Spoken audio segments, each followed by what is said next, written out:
Olá, meus amigos. Aqui é o delegado Alexandre Saraiva e hoje eu quero conversar com vocês sobre um tema que há muito eu venho pensando e querendo compartilhar, que é o impacto do tráfico de drogas, do consumo de drogas na questão ambiental e em outras questões de segurança pública, né? A forma como como o nosso país, como os países têm enfrentado esse problema. De um lado, aqueles que defendem a liberação completa das drogas, outros a liberação parcial. Nós temos aí um caso histórico, emblemático, que foi a proibição do álcool nos Estados Unidos, a lei seca.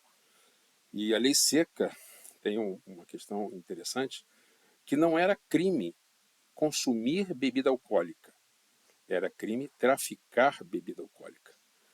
No Brasil, continua sendo crime consumir drogas ilícitas, em que pese a decisão do STF em relação a algumas drogas, ainda é crime, ainda é previsto na lei como crime, mas é um crime sem pena, né? E nem sempre foi assim, né? O usuário tinha uma punição, e eu não estou defendendo aqui que o usuário deva ter uma punição. Aliás, eu acho que essa questão das drogas, diga-se de passagem, assim, aliás, é fundamental que, para que seja resolvido, é preciso um debate honesto, um debate livre de questões morais, ideológicas, religiosas, políticas. Tem que ser um debate científico, né? O que é melhor para a sociedade? Né? O que vai preservar mais vidas? A liberação das drogas, ou a proibição parcial, quais drogas? Isso tem que ser debatido. Por que isso tem que ser debatido? Porque existem organizações criminosas que lucram bilhões e bilhões de dólares, e com esse dinheiro eles conseguem dominar amplas áreas, não só do Rio de Janeiro, mas também da Amazônia. E na Amazônia eu me preocupo especialmente porque eu vejo a Amazônia como eu vi o Rio de Janeiro, sou carioca, e eu vi como as coisas foram saindo do controle do Estado no Rio de Janeiro. E aos poucos a coisa foi que chegou-se num ponto em que nós vivemos hoje de uma violência extrema, de uma sensação de segurança extrema. E na Amazônia a coisa caminha assim também. A ausência do Estado, a falta de medidas efetivas, sempre se repetindo mais do mesmo, uma política baseada em repressão, repressão, repressão, que não tem dado muitos resultados. O consumo de drogas não tem diminuído. Nós temos na Amazônia a segunda principal rota de cocaína, que fica no rio Solimões, que é a cocaína que sai lá do Peru, passa ali pelo Solimões, é uma rota importantíssima. Existem casos de apreensões nos portos de Manaus, de cocaína que saíram dos portos de Manaus. Então, é preciso analisar a questão das drogas sobre vários aspectos. A polícia tem a sua participação nesse problema, mas é uma participação que não pode ser colocada no centro da questão. Existe uma questão social, existe uma questão científica, existe uma questão econômica, porque existe a lei da oferta e da procura. A lei da oferta e da procura não é uma lei da física, mas ela é uma lei poderosíssima. Ou seja, se alguém quer comprar, alguém vai dar um jeito de vender. Então, enquanto houver consumo, haverá tráfico. E é fato que quanto mais se afrouxa a repressão ao consumo, é lógico que o consumo aumenta. E aumenta o número de vendedores. Então, o que acontece hoje é que, para o consumidor, a lei, o direito é extremamente complacente. Por outro lado, para o traficante, e eu falo do traficante da base da cadeia produtiva, é o mula. É o mula. Em Manaus, houve uma época de sucessivas apreensões de drogas no aeroporto, e eram jovens de 19, 18, 21 anos, primários, Houve até a prisão de uma menor de 13 anos que falsificou a identidade, vai para Brasília levando droga, o pai nem sabia onde ela estava. Essas pessoas é que vão para a cadeia, em sua grande maioria. Então, para sustentar o consumo de uma classe média, de uma classe abastada, os mais pobres, por N questões, isso está errado, não justifica, mas é um fato, se submetem a praticar o transporte de drogas e são presos. E quando são presos, nós mandamos para os presídios. E nós aí nós reforçamos um exército das organizações criminosas que estão lá no presídio. Porque um rapaz desse, uma menina dessa, que é mula, né? Estou falando do caso típico. Claro que tem aqueles que têm várias passagens. Eu estou falando de um réu primário, primeira vez que prenderam ele lá com 20 quilos de cocaína, 10 quilos de maconha. Ele vai preso e a cana é dura. Por outro lado, o cara que vai comprar isso, e que, sem sombra de dúvida, não sejamos hipócritas, ele fomenta isso. Fomenta, o consumo fomenta. Não adianta tapar o sol com a peneira. Eu não estou demonizando quem usa. Tá? Eu estou dizendo assim, é um fato. É um fato. Então é preciso reduzir o consumo. Isso seria uma estratégia interessante. Reduzir como? Sem violência. Da mesma forma que a gente reduziu o tabagismo. Se nós conseguíssemos reduzir em 10, 20% o consumo de drogas como cocaína, maconha, isso equivaleria a dezenas, a centenas, talvez milhares de apreensões e teria um impacto financeiro sobre as organizações criminosas enorme, sem se disparar um único tiro. Quantas pessoas deixaram de fumar? Foi um número bastante relevante. O Brasil fez um excelente trabalho no combate ao tabagismo. Eu estou dizendo só uma das possibilidades. O que, na verdade, eu quero... a minha pretensão aqui com esse vídeo é fazer com que as pessoas pensem, tanto os tomadores de decisão, aqueles responsáveis pela segurança pública, como também as pessoas que utilizam drogas. Porque essa história de que o sujeito é viciado, é doente, sabemos que não é a maioria, né? A grande demanda da droga é para fins recreativos. Para fins recreativos. Agora, se o sujeito é doente, ele tem que ser tratado. Ele tem que ser tratado como doente. Agora, se ele não é doente e resolve, mesmo assim, praticar uma coisa que é vedada por lei, quer dizer, eu só cumpro a lei na parte que me interessa. Olha, tem muita coisa na lei que eu não gosto. Mas eu cumpro. Sabe por quê? Porque se cada um começar a cumprir a parte da lei que gosta, vira o caos. Né? E eu estou falando da lei penal. Eventualmente a gente ultrapassa um sinal vermelho sem querer, a gente estaciona no lugar errado. Isso não é crime. Eu estou falando de crime. Tá? Não devemos praticar crime. A gente não pode praticar um crime porque eu não concordo. Eu não concordo, então eu vou fazer. Isso tem consequências muito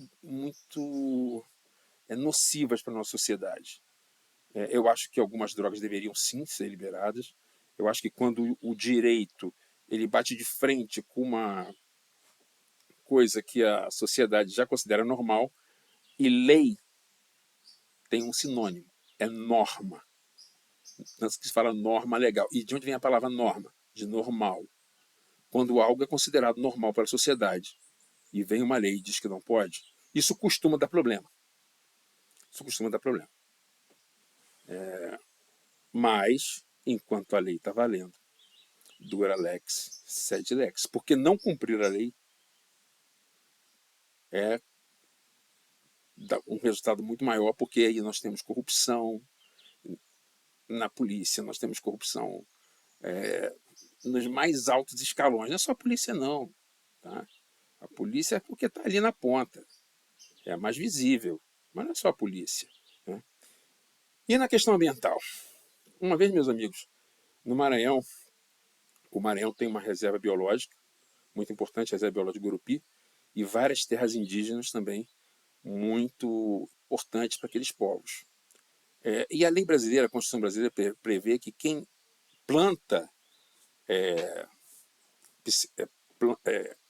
drogas, plantas que fornecem drogas, coca, maconha, a terra é expropriada, ou seja, o Estado tira aquela propriedade da pessoa.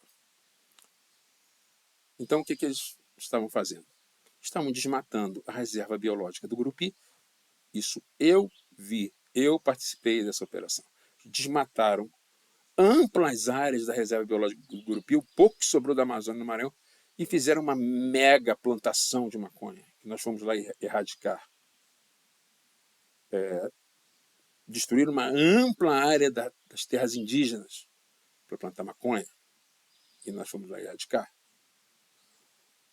Na Amazônia, nós já temos casos de destruição da floresta para plantio de drogas.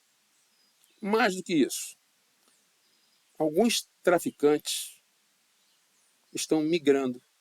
Aliás, isso não são alguns, isso é uma estratégia, porque a organização criminosa é onde tem dinheiro. Estão migrando, estão diversificando da droga, por exemplo, a madeira. Então, nós vemos casos de indivíduos que foram condenados por tráfico de drogas, diversas passagens por tráfico de drogas, e que agora estão atuando na grilagem de terras, estão atuando na exportação ilegal de madeira, na exploração ilegal de madeira. E aí? O sujeito faz uma conta. A pena para tráfico de drogas, 15 anos, pena máxima. A pena para um crime ambiental, se aplicar o crime só for aplicada apenas ao crime ambiental, é pagar a cesta básica. Sem falar que o estigma social sobre o madeireiro ilegal é muito menor que sobre o traficante. Então, o que existe hoje é o narcodesmatamento. Então, quem consome drogas devia pensar nisso também.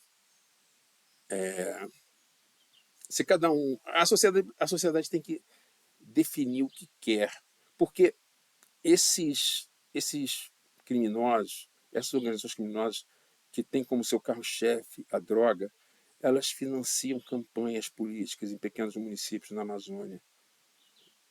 Eles financiam campanhas políticas dos mais variados cargos. Eles têm juízes, policiais, promotores no bolso. Volta e meia a gente vê uns escândalos na imprensa. Isso é pontinha do iceberg. E isso é que alguém compra. Se não houvesse um mercado tão grande, esses problemas diminuiriam. É claro que eu não estou aqui querendo jogar toda a culpa no fato do consumo. É claro que tudo isso é muito mal gerido. Essas operações para entrar em comunidades, trocando tiro, e aí quase sempre morre um inocente, isso aí é visto com uma normalidade que me choca. Ah, morreu uma criança. Como assim morreu uma criança? Se fosse no bairro rico e morresse uma criança, a normalidade, numa operação policial, teria essa normalidade que nós vemos nessas operações policiais? Isso é um absurdo, isso é um dano colateral inadmissível. Até numa guerra isso é criticado. Você não pode, a qualquer custo, sob o argumento de combate às drogas, entrar numa operação que vai acabar desaguando em mortes de pessoas não envolvidas com aquele negócio, de crianças.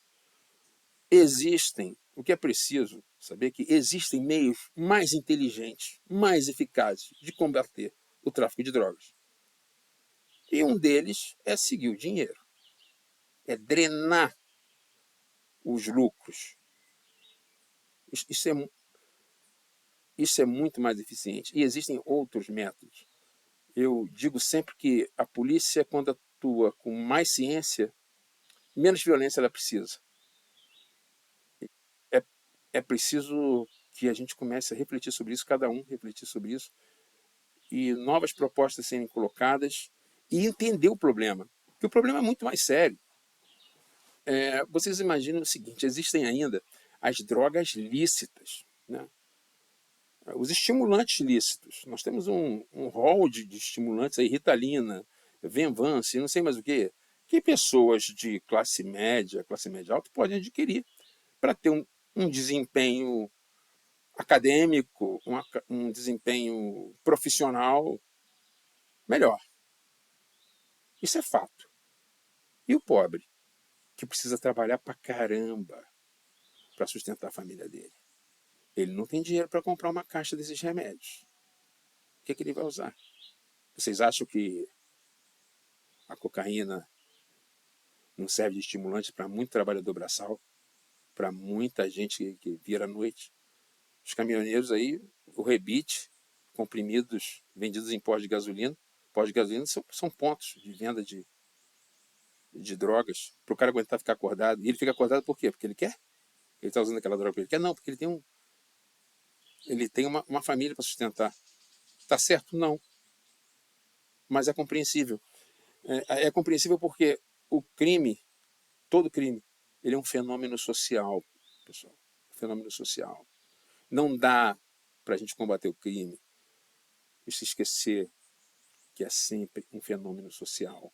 E que se a gente não atacar as causas desse fenômeno social, nós nunca vamos conseguir bons resultados duradouros.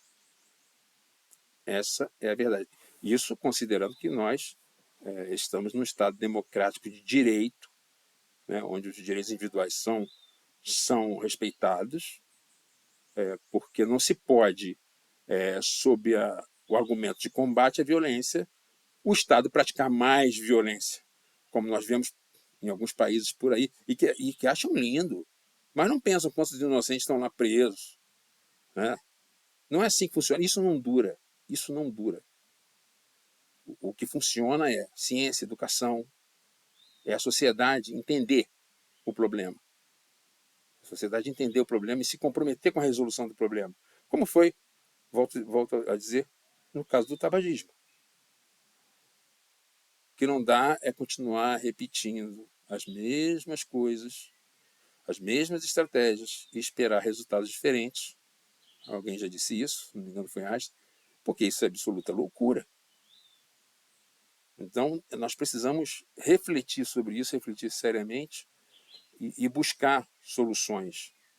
Soluções, e é preciso que direita e esquerda esqueçam um pouco as diferenças de visão de mundo, porque é claro que isso existe, mas tanto em meio ambiente, como nesse caso de uma emergência de combate às drogas, de combate ao crack,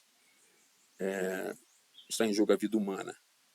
E eu acho que essa pauta deveria ser uma pauta de ambas as correntes políticas. E nesse ponto, é preciso que se diga que as polícias deveriam entender, que a principal função da polícia é a preservação da vida. Essa é a função. Se a gente reduzir ao máximo, para que serve a polícia? Preservação da vida. Por que existe o Estado? O Estado existe por quê? Para dar segurança e não gerar mais insegurança. É isso, pessoal. Um grande abraço e aguardem os comentários. Espero que tenham gostado. Salva!